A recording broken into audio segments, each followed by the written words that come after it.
exchange a knife for cutting. That knife is for engraving.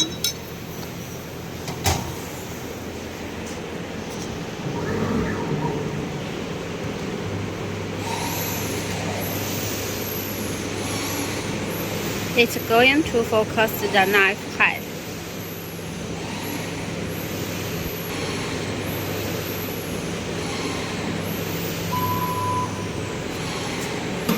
Once the spindle touches the block, the head will be automatically up.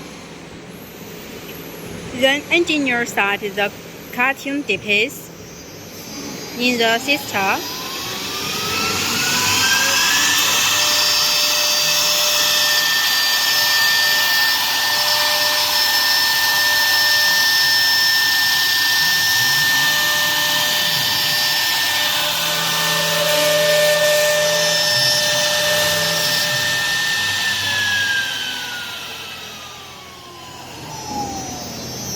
It's going to see the cutting effect.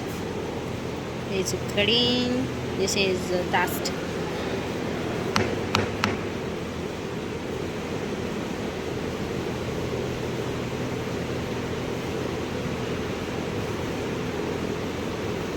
This kind of material is very easy to cut.